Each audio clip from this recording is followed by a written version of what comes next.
I actually really enjoy hearing your voices too, not just mine and Steve. No offense to us, but thank you. So, we're gonna keep talking about discipleship, making disciples.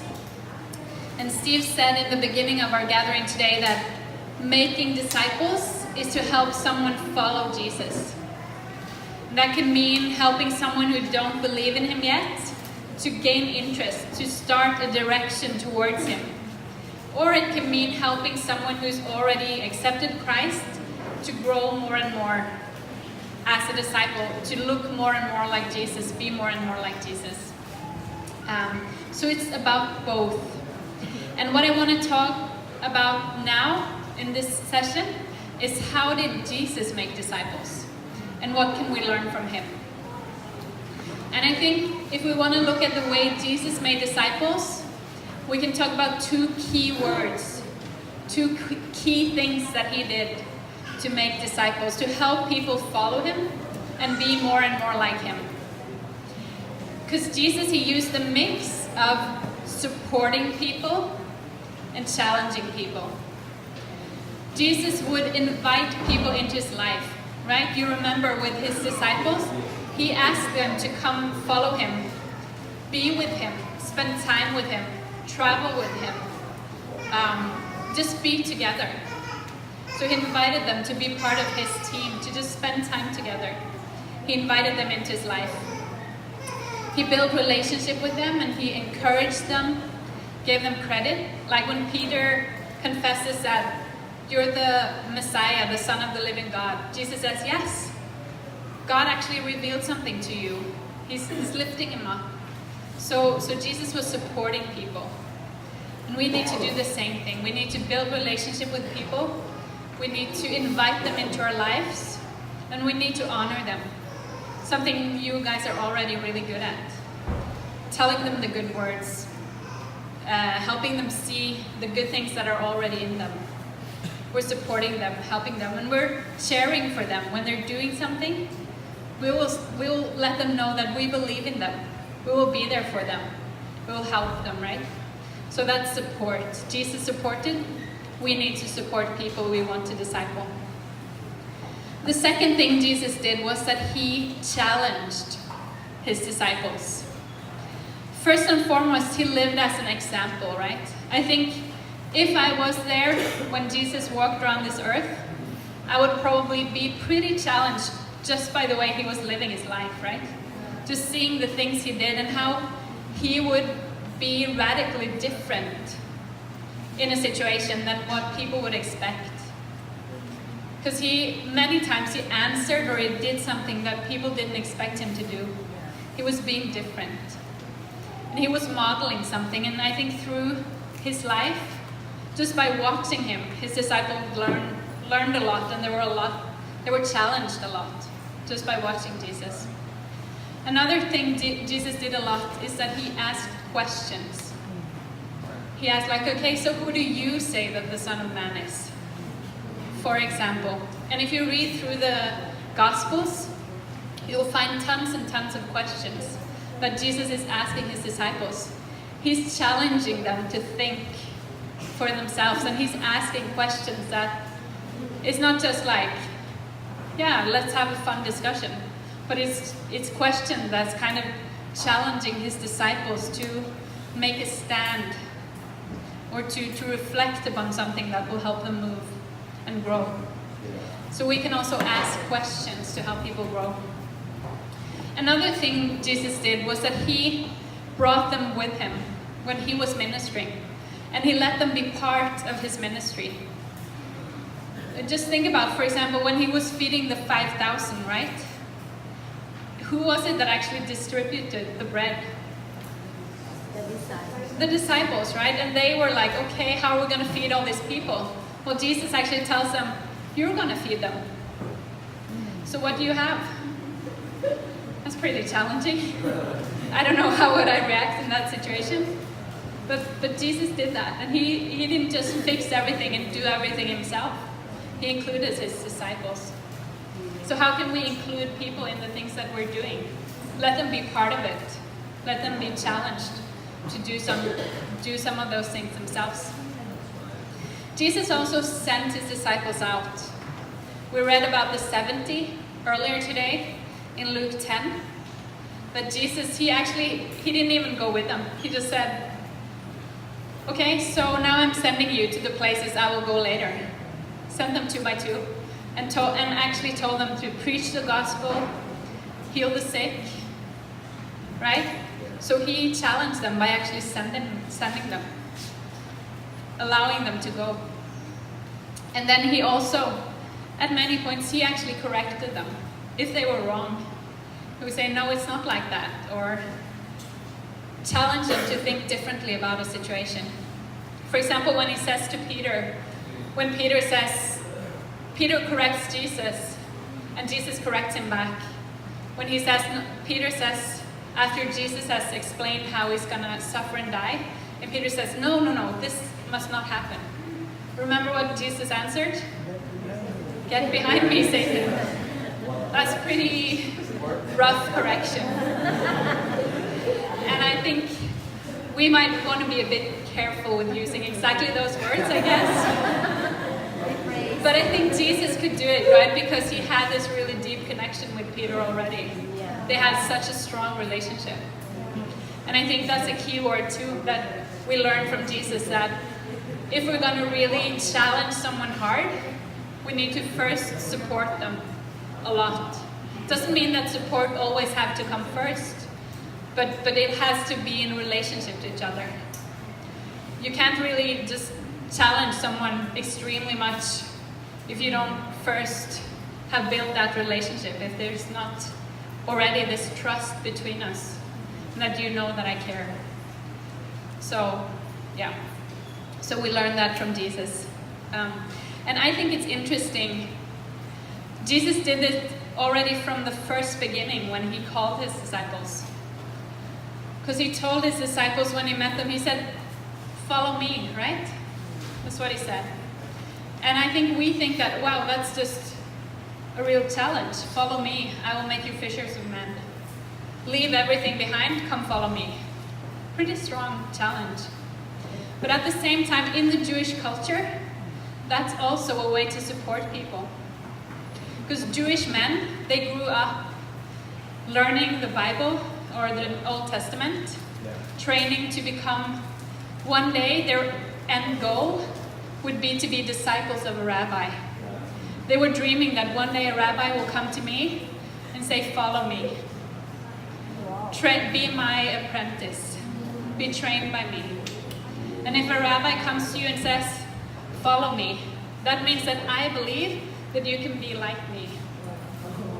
So basically, Jesus is saying to his disciples, both, I believe in you, and follow me, leave everything behind. So he's supporting and challenging, even as the first thing he does to his disciples.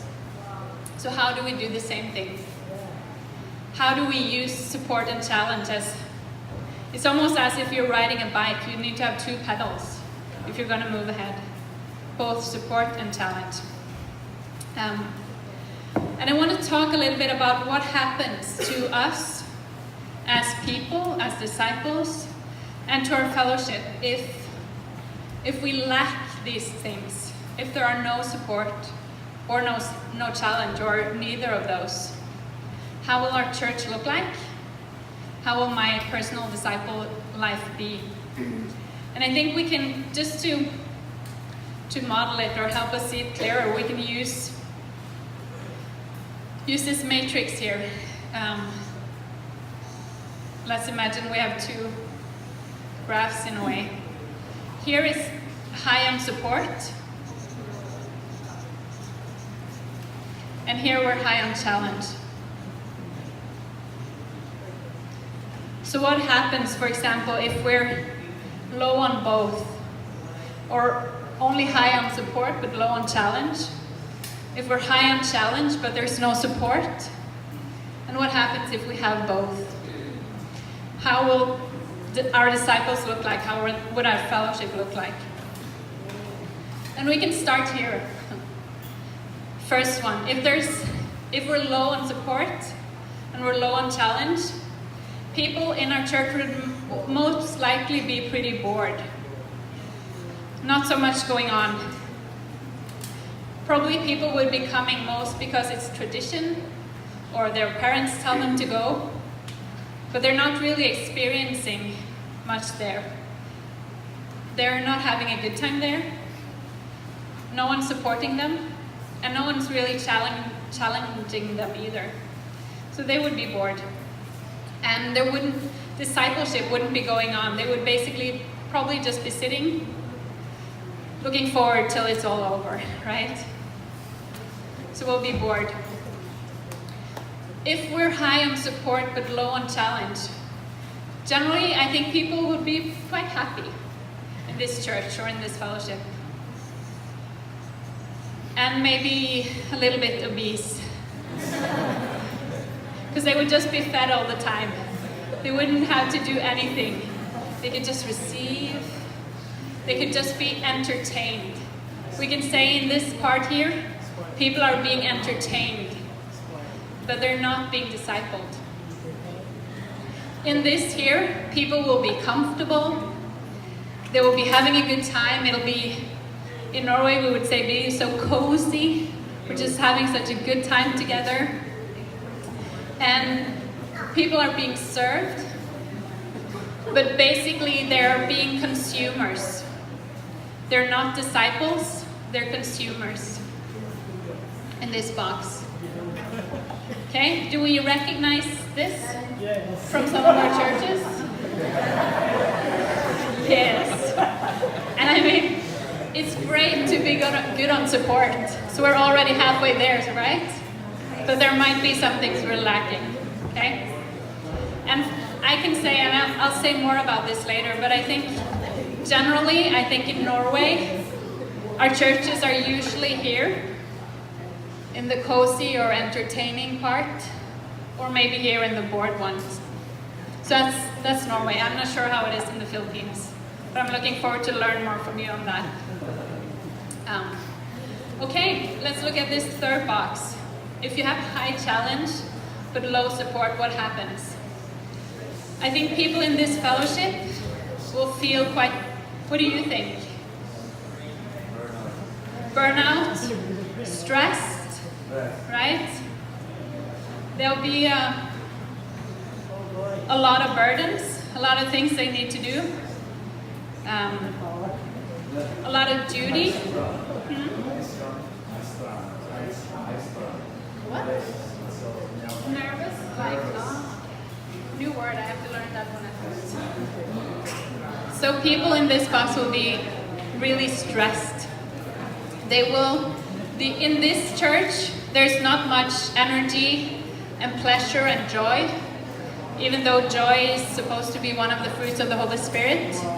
We just ignore that part, that's not so important, as long as people are doing the things they're supposed to do, right? And we'll be focusing, I think in this church, we'll be focusing a lot on the hand, on the things we need to do as disciples. But our identity, who we are, that we're loved, to be able to receive from God first, will probably be things we don't talk too much about. So people will be driven by duty in this church. So they're probably doing a lot of things, working really hard. But it doesn't necessarily mean that they're being disciples. Because they only have the hand. They only have the good deeds. But the heart isn't there. So they're not being disciples. It might look as if this church is doing really well. Because they probably have a ton of activities and a lot of things that are going on. But really people aren't being discipled. Okay, so let's go to the fourth one, where we're high on both support and challenge. And this is the place where discipleship happens, where people are really growing, taking new steps.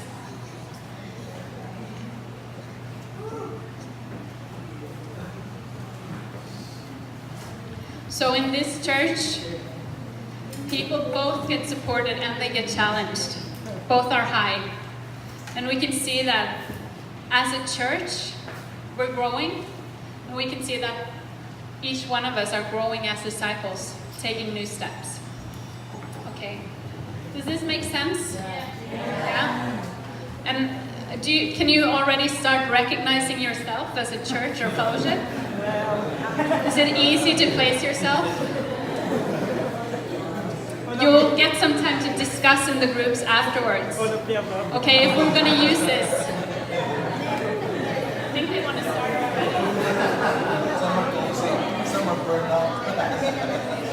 Because this tool really...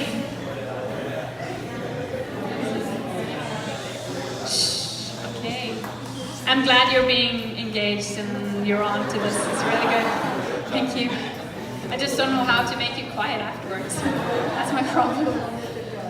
So we could really use this as a tool for kind of diagnostics, right? We can learn something about ourselves through this, in addition to learning something about how we need to work as a church.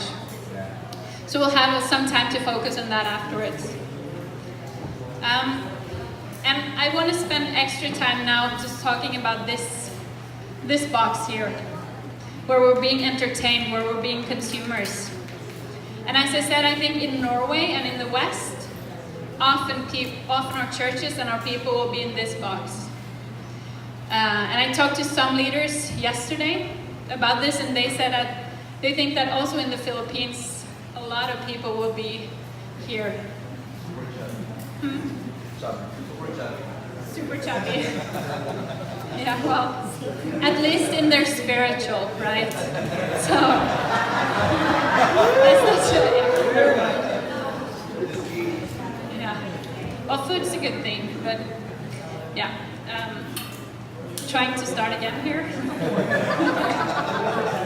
So let's assume our church is here. How do we move? Okay, let me just say a little bit first about why are we often here? Why is this typical for us as a church? We're high on support, we're low on challenge, and I think some of the things that happened in our church history has contributed to this.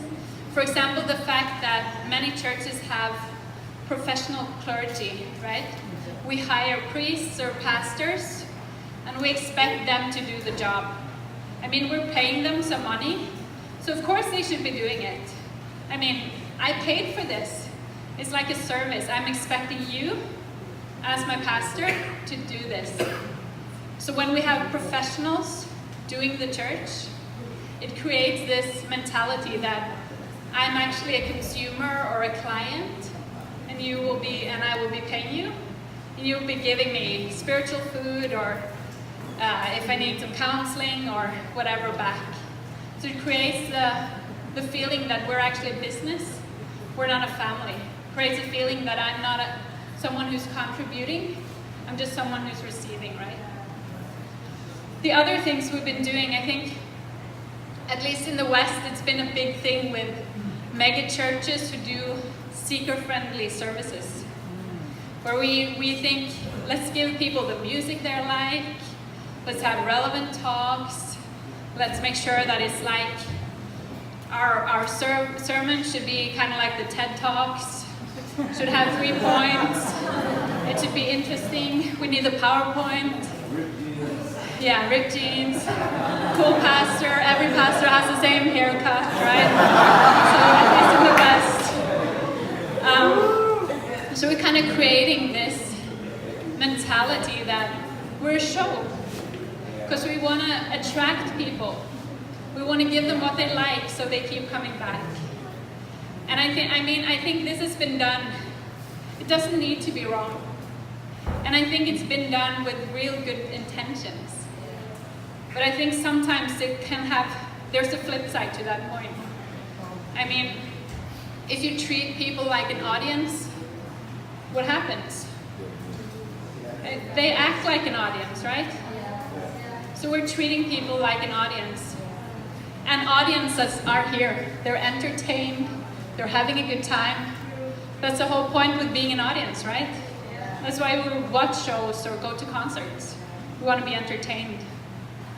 And I remember we had a church gathering in Tromsø, my city, where we gathered all the students in the city who are Christian to have like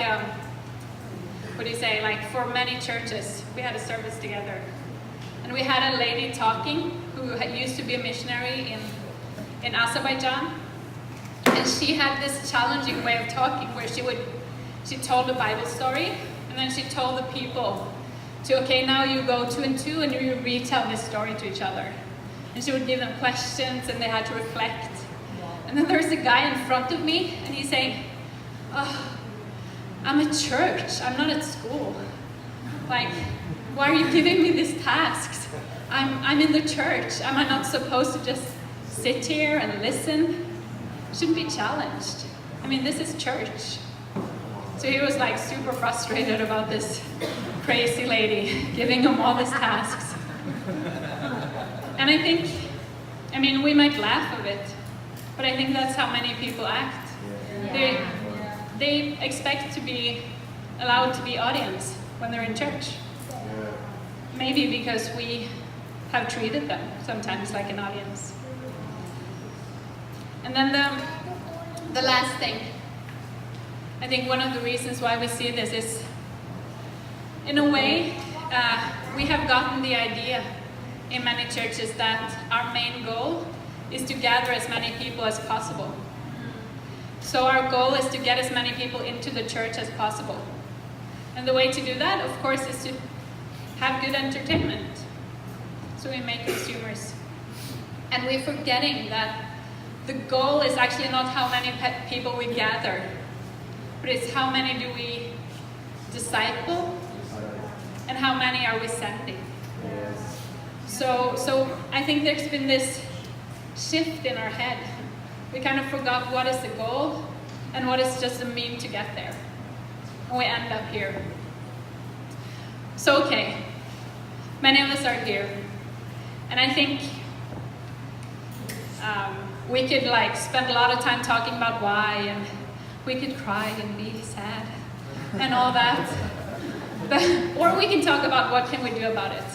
And I kind of prefer the last one. So let's talk about how do we get from here to here? How do we go from entertainment, from consumers, into discipling? How do we see disciples? And I've heard Mike Breen, some of you know Mike Breen. He's the guy who came up with the life shapes, with the triangle and square and all that. And he's been talking about this figure. He's the person that Gen 1 got this from.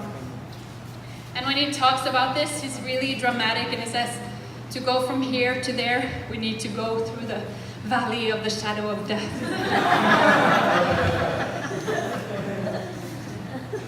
Because often, when we want to go from from entertainment to discipling, we have to go through this dip where our people will be feeling stressed.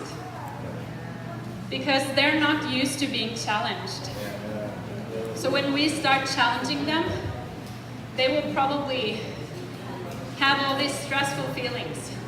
They will be like, I'm not used to this. Why are you talking to this? Am I talking like this? Why are you telling me to do these things? Why aren't we just sitting here and being fed? So people will have an emotional response. They will be stressed because it's new for them. And often it's also new for us as pastors. So we'll be using energy on, we need to learn actually how can we challenge our church. And if we spend energy on that, we have lower energy to actually do support. And my church, we had to go through this one. Because we're probably the nicest, most super cozy church in all of Northern Norway. So we had to go through this. And for us as leaders, it's been a learning process too. Learning how to challenge people. And as we did that, we kind of had to lower the support. Not because you need to lower support to have more challenge. I mean, the best thing is if you can have high support and high challenge at the same time. But we needed to learn, so our energy was used to learning how to challenge people. So it would be lower in support in that period. So often people will feel stressed, and people will, some people might leave. That's just a warning. Some people might leave. If you're good at support, Fat and Challenge and you start challenging more, you might see that your church attendance drops, that maybe some members are quitting. But I think the important thing for us then is to remember that our call was never to gather as many people as possible or to have as many members as possible. Our goal is actually to make disciples. So we need to dare to be in this, in the valley of the shadow of death, where we might lose someone. Someone might be afraid and scared. It's okay, because it's actually worth it. If you remember Psalms 23, right? Where after we go through the valley, where are we ending up? The party, where God is preparing the good horses. Yeah, to the green pastures. So it's worth it. And I think that's just we could talk a lot about like, how do we challenge? I think I've given you some ideas, some thoughts by sharing with you how Jesus did it. But now I just want to encourage you to say that if this is your church and you need to get here, you have to go through this time, which is difficult, it's worth it. Because what's coming on the other side, right? And we have to remember again, what's our calling? Our calling is to make disciples, not to gather as many people as possible. Okay. Should I say something more? Is it okay? Yeah. I can say a little bit more about how do we do support and challenge in a good way. Let's talk more about this one. How do we take people in the stairs? How do we help them grow? And just a few principles for that. We've been drawing a stair here. That means that you go one step up and one step, you go higher on support, more challenge, higher on support, more challenge. And this relationship between challenge and support, it needs to be progressive. So we need to do step by step, okay? We support, we challenge, we support, we challenge. And really it's not about maths. We can't like calculate, okay, now I did so many percent support, so now I need to do this much challenge.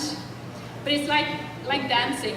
We need to practice it, learn it, and kind of see, okay, now I did this, what do I need to do next?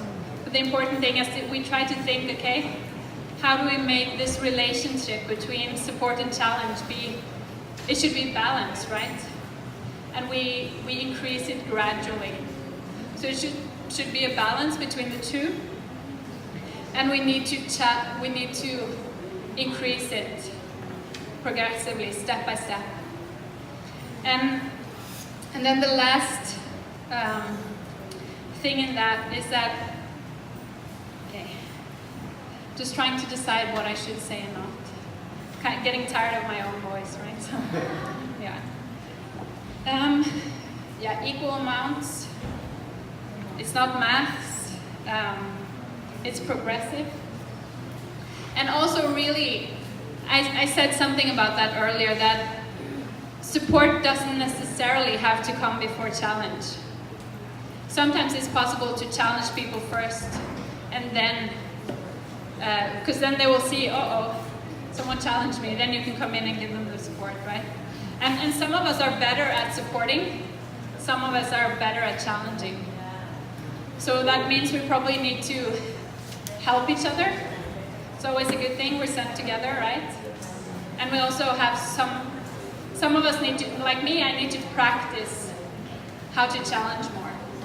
Other people might need to practice how to support more. Is that something you can recognize? Yeah, it's good. Okay, good. Any questions? Anything that's not clear in this?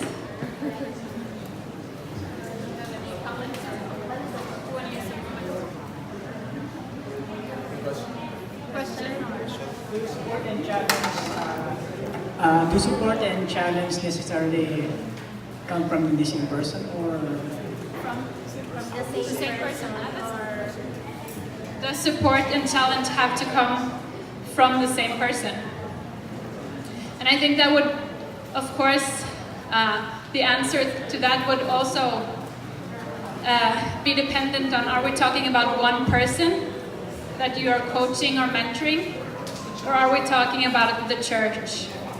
And I think in the church, of course, we will have support and challenge coming from different people. And I think also when it comes to discipling, like people, like individuals, usually we don't disciple them on our own. I mean, we're in a healthy fellowship. We will see that people encounter each other. And I learned something from Virg and something from Steve and something from Eli, right? So even there, if you're mentoring someone, coaching someone, and you're sensing that, oh, I'm not good enough at this, we still have the fellowship to lean on, right? And that doesn't mean, I think as leaders, we need to practice doing both. We need to learn more and more how we can maneuver in both these areas. Because as I said, one thing will probably be more natural for us than others. But we also have each other to play off on. Is that an okay question, answer? Yeah? Like, mom can support getting challenged? Well, maybe. I think for my child, it will probably be opposite. Mom will challenge and daddy will support. But, As well as. Mom is the challenger and dad is the support. Any other questions or comments? Steve, do you have anything you want to add? Great. Okay, good. Then I think we'll go to the groups now. We'll have a break after. Okay, let's go to the groups, and I want to discuss the following things. First, I want you to use this as a diagnostics. If we should place our church in this matrix, where is it? Which box would be our church? And I think in that, you might experience that some groups in your church are in different places. Maybe the youth will be here, and the adults will be here, so just try to, it's okay if you also take some time to just, if your team is working with many groups, often the pastors will be here, right? And then the rest of the members will be here. That's true. I can recognize that from my ministry. So maybe take some extra time to talk about your pastors, so you can support them more. Maybe they need birthday presents. I'm just kidding. Okay, I have one more assignment for you, if you can. Good. So first we use it as a diagnostics. We can also, if you lead more than one group, you can talk about the different groups. And then I want you to talk about how can we move people towards discipling. What can we do to move more towards this? And I believe some of you are probably here already. And then the question will be, how can we move even more towards this? How can we get even further up the stairs, right? Is it understandable? Yes. Good, okay. You can go to groups. We'll have 20, 25 minutes. 20 minutes. So groups, and then i-distribute na lang po yung snacks. So snacks will be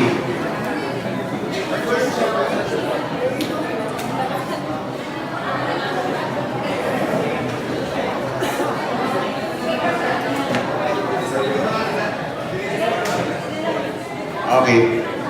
Sige, challenge daw muna bago snack.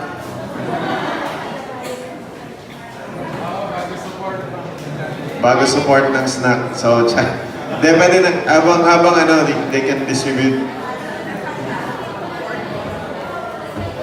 20 minutes, 20.